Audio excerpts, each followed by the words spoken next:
Welcome to the All Day Show.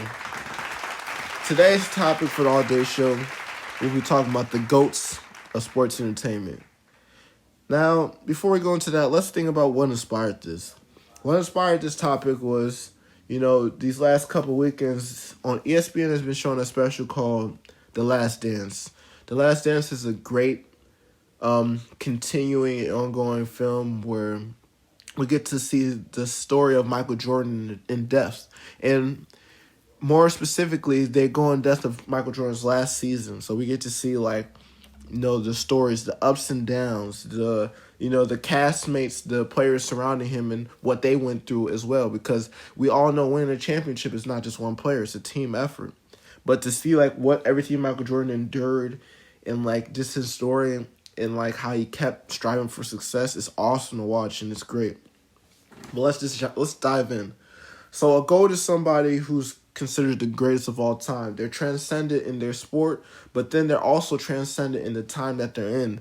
Some GOATs, such as Steph Curry, can change the game and make it different from now on, such as Steph Curry changing the game and it not being as much of an inside game, and now everybody wants to shoot threes. So a GOAT does more than just change their game. They change the way that people play the game or people move forward outside the game as well.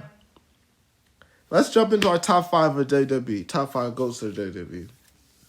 First GOAT of the WWE, my point of view, got to be the Undertaker. Undertaker has nothing but longevity and adaptability. Undertaker has adapted and worked his way through 30 WrestleManias almost. Undertaker has a long career, and he's probably been probably one of the few active wrestlers that's been in there as long as he has. Undertaker has shown success at his level. He's gone 30-2 at WrestleMania, multiple titles, multiple success. So Undertaker hands down has to be number 1 GOAT.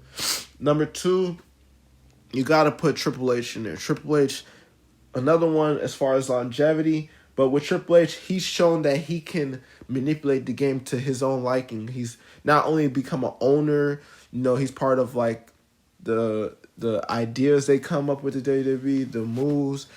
He's become transcendent in the game as far as not only showing that you can go from wrestler to management, but that you can he shows the success that you can go on through different decades, and Triple H has done that. Next, we have to put John Cena in there. As much as I like or dislike him, John Cena is a GOAT of the WWE. Following The Rock's path, he's done it as showing that the wrestling, sports entertainment, and the entertainment industry, as far as film, can go hand in hand. John Cena has done many different shows, movies, just like The Rock, and has shown that connection between the fans and entertainment industry can definitely be there. Next, we gotta put The Rock in there. The Rock, if you smell, but The Rock is the greatest, one of the greatest of all times. He is the person that created that connection between the sports entertainment industry and the film industry. The Rock is the most electrifying and has changed the game as far as mic skills and what you need to bring to the table to be a great wrestler in the ring, but also out of the ring on the mic as well. And The Rock changed the game for that.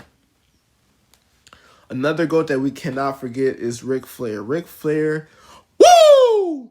Is not only transcendent in the game because of his longevity, like a lot of these other wrestlers, because longevity is a big part of this. If you have an injury-riddled career, you kind of can't do as much or have as effect on the game. So Ric Flair, even in other wrestling leagues, people still say his thing. If anybody has a Ric Flair chop to the chest, it's going to be followed by woo! And it's crazy to see how that's spread across different realms. I think my 5th wrestler for GOAT of all time, I want to say Bret Hart or Stone Cold. I say Stone Cold because Stone Cold kind of changed the game as far as the bar none, I do what I want type wrestling, like the heel, the good guy, bad guy. The Stone Cold kind of paved the way for that own role. He played between the good guy and the bad guy. You couldn't really determine if he was on his side or not. And then, his longevity and he can come to any WWE event and make it pop. Anyone, no matter what the time is, no matter what the story is. And That's my top 5 goats of the WWE. Hope you guys enjoyed it. See you next time for top 5 of the NBA.